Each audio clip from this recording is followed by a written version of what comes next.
후배들은 수사검사로서 지원을 해준 겁니다. 그러니까 제가 불임사건 얘기를 안 하면은 밖에서는 제가 불임사건 수사검사인 걸 알 수가 없습니다. 근데 왜 제가 그렇게 알려지게 돼 있느냐?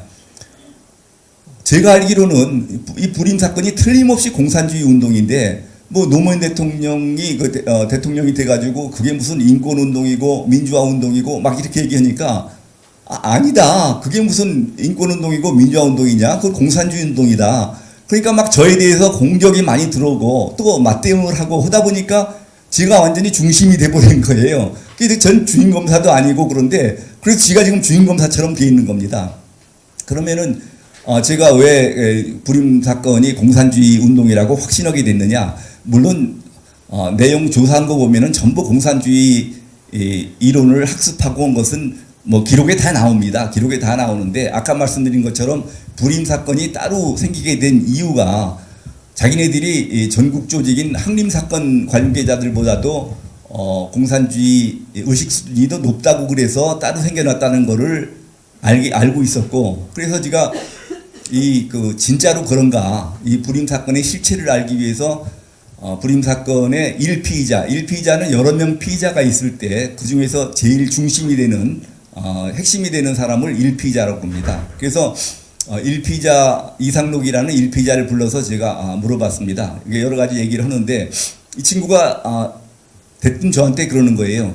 검사님은 역사의 발전 법칙도 모르십니까? 그래서 그게 무슨 소리냐 그랬더니 역사라는 것은 생산력과 생산관계의 모순 관계로 발전돼 가는 것인데, 그래서 원시 공산사회부터 시작해서 고대 노예제 사회, 중세 봉건사회, 근세 자본주의 사회를 거쳐서 공산주의가 되는 겁니다. 이제 곧 공산주의 사회가 될 텐데, 그렇게 되면은 지금까지는 우리가 검사님한테 조사를 받고 있지만 곧 도래하는 공산주의 사회에서는 우리가 검사님을 심판하게 될 겁니다. 이게 지금 이제 그 유물사관을 설명한 겁니다. 저는 그때까지 의식 수준이 낮아가지고 유물사관도 모르고 있었어요. 그런데 이제 이게 유물사관을 얘기한 거더라고요. 나중에 보니까. 그래도 제가 그 논리적으로 판단해 보니까 유물사관을 알고 모르고 가네. 그래서 제가 그 학생한테 물어봤어요. 그렇게 역사가 그렇게 공식적으로 발전하는 거라면은 공산주의 사회인들 모순이 없겠느냐? 그럼 공산주의 다음에는 어떤 사회가 될 거라고 생각하느냐? 제가 이렇게 물어봤어요. 그랬더니 이 친구가 하는 소리가 아직 공산주의 사회도 완전히 도래하지 않았는데 그 다음 사회를 논하라는 거는 언어의 유의 아닙니까? 저희들 갖고 장난하지 마십시오. 그래서 나도 자네들하고 말장난할 생각 없고, 그래서 솔직히 말하면은 나는 사실 공산주의 사회가 되면은 살고 싶은 생각도 없다. 그렇지만 만일 어쩔 수 없이 살아있게 된다 그러면은 자네들 심판을 받아야지 어떡하겠느냐. 이제 그렇게까지 한 겁니다. 그러니까 뭐 그대로 지금 그때 이제 1, 2, 3심 전부 유죄가 나고 2008년도에 다시 재심해서 유죄가 나고, 그런데 2014년도 변호인 영화, 이게 지금 문화가 얼마나 중요한지를 알아야 됩니다. 그 변호인이라는 영화가 나와가지고 사회 분위기가 싹 바뀌어서 2014년도에 이게 무죄로 바뀌었어요. 그런데 무죄 판단 이유도 무슨 뭐 이것이 공산주의 운동이 아니었다 그런 건 아니고 이 사람들이 불법 구금을 당했기 때문에 이 사람들이 한 진술은 전부 인정할 수 없다. 증거가 하나도 없어 버린 거죠. 그래서 무죄가 난 겁니다. 그런데 이것이 무죄가 나고 안 나고는 변론을 하고, 저는 이런 얘기를 직접 나누기까지 했는데 그게 공산주의 운동이 아니라고 제가 그러니까 억지로 생각할 수 있겠습니까? 그래서 이거는 뭐 불임사건이 공산주의 운동인 거는 저는 뭐 누가 뭐라 그래도 어쩔 수 없이 그거는 제가 받아들일 수가 없고요. 그런데 이때까지만 해도 저희가 이 학생들이 이런 상태에 있는 것을 국민들한테 알릴 수가 없었습니다. 왜 알릴 수가 없었느냐?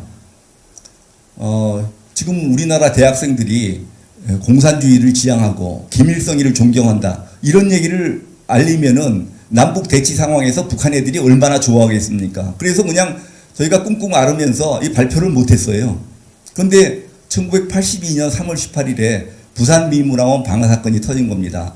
부산 미문화원 방화 사건은 해방 이후 최대의 공안 사건이고 우리나라에서 벌어진 최초의 반미 투쟁 사건입니다. 이거는 이런 운동권 학생들이 휘발유를 한 바퀴스 들고서는 부산 미문화원 도서관에 들어가 가지고 그 휘발유를 쏟고서는 불질러 가지고 공부하던 학생 하나가 타 죽고 뭐 그런 사건입니다. 그런데 불만 지른 것이 아니라 그 옆에 빌딩에 올라가 가지고 삐라를 뿌렸어요. 유인물을 살포를 했는데 그 유인물 내용이 두 종류인데 내용이 뭐냐면은 하나는 미국은 더 이상 대한민국을 속국으로 만들지 말고 이 땅에서 물러가라 하는 그런 내용이고, 또 하나는 지금 남한은 북침 준비를 완료했다 이런 내용입니다. 그게 황당한 얘기죠. 황당한 얘기.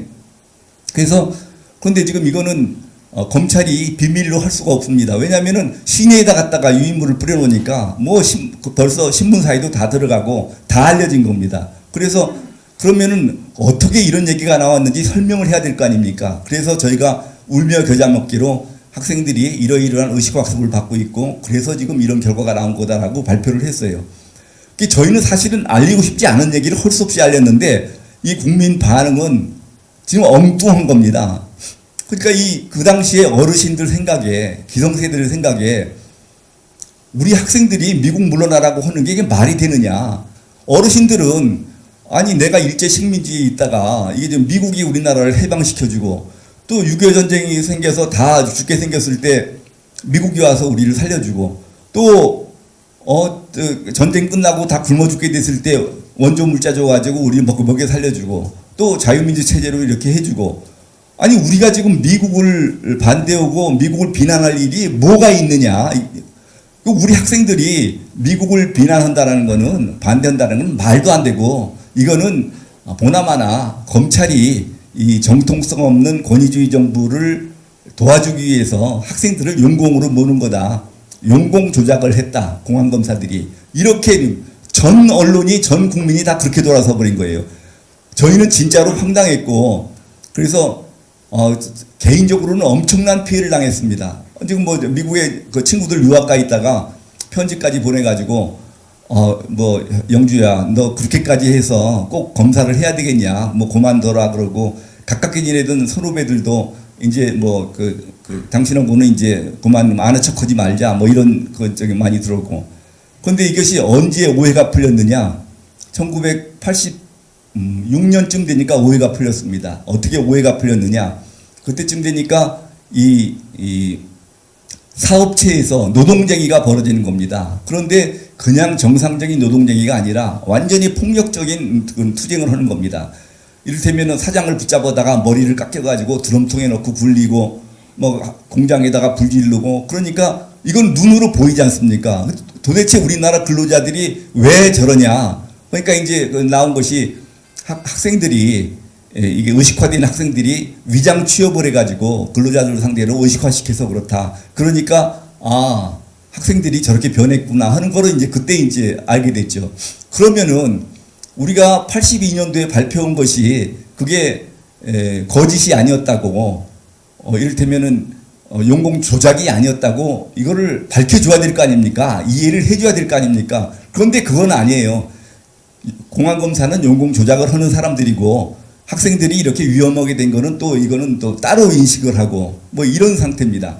그 지금 제가 1997년도에 한총련이라고 아시는 분들 많이 계세요. 한총련을 제가 이제 대검 공안기획관으로 있을 때 이적단체로 규정을 해서 뭐 사법 처리라고 그러니까 막 사회적으로 막 뭐 무리가 많았죠. KBS에서 이제 좀 나와서 얘기를 해달라고 불러서 이제 대담 프로를 했습니다. 거기서 뭐 여러 가지 이제 한총련 얘기를 하다가 이 사회자가 약간 비꼬는 투로 얘기를 하더라고요. 그러니까 이제 공안검사들은 왜 이렇게 국민들로부터 신뢰를 받지 못하고 있느냐? 그래서 제가 그렇게 대답을 했습니다. 공안검사는 일반 국민들이 느끼기 훨씬 전에 국가적 위험을 인식하게 되고 그 국가적 위험을 그대로 방치할 수가 없어서 이렇게 국민 공감대가 형성되기 전에 대처를 하다 보니까 그래서 국민들의 신뢰를 못 받게 되는 겁니다. 그것이 공안검사의 비애이기도 합니다. 이렇게 하니까 뭐 알아들었는지 끄떡끄떡 하더라고요. 지금 하여튼. 그래서 이제 하여튼 이 불임 사건하고 이 부산민문화원 방어 사건 이 정도까지 학생들은 이제 자기가 공산주의자인 것을 떳떳하게, 아까 지금 불임 사건 때 저하고 대화한 내용을 들으셨죠? 이렇게 떳떳하게 자기가 공산주의자라고 얘기하면서 공산주의 이론을 저한테 전파하려고 그렇게 애를 썼습니다. 그러니까 지금 왜 그러느냐? 공산주의 애들이 이제 공산혁명밖에 없다고 그래가지고 공산주의 이념을 배우기 시작해가지고 그래서 조금 배운 얘기를 갖다가 집에 가서 뭐 아버지나 형한테 얘기를 해봐도 이게 무슨 소리인지 하나도 못 알아듣고 선배들한테 얘기해도 무슨 소리인지 하나도 못 알아듣고 그러니까 이게 뭐 자기가 뭐 심오한 학문을 알아서 선각자가 된 것 같은 착각에 빠지게 되는 거예요. 그래가지고 막 이게 그 자랑을 하고 싶어서 못 견디는 겁니다. 이게 종교에 귀하게 되면은 옆 사람한테 전도하고 이렇게 이를테면은 뭐 포교하고 하려고 애를 많이 쓰지 않습니까? 그런 식으로 아까 뭐 검사인 저한테까지 막 설득을 하려고 그렇게 하고 그랬었는데 불임 사건 재판을 하면서 이 상층부에서 이 좌익 세력 상층부에서 지침이 내려옵니다. 법정 투쟁 지침이라는 게 내려오는데 보니까 공산주의 주장을 선전선동하니까 이게 재판에 불리하게 작용하는 겁니다. 그래서 이제 법정 투쟁 지침이 내려오는데 내용이 뭐냐면은 이제 절대로 이제 경찰에 붙잡히면은 무조건 묵비권 행사를 해라. 그리고 경찰에서 자백했어도 검찰에 가서 자백하지 번복하고 검찰에서 자백했어도 법원에 가서는 또 부인해라. 뭐 그러고 이제 제일 중요한 것이 공산주의라는 것을 인정하는 소리는 절대로 하면 안 된다. 이렇게 나온 겁니다. 그래서 사실상 이제 불임 사건, 부산 미문화원 방화 사건을 지나면서는 내가 공산주의자다라고 내놓고 얘기하는 사람은 하나도 없습니다. 그러면 이제 공산주의자들이 그러면은 다 그 이념을 포기했느냐? 근데 그렇지 않습니다.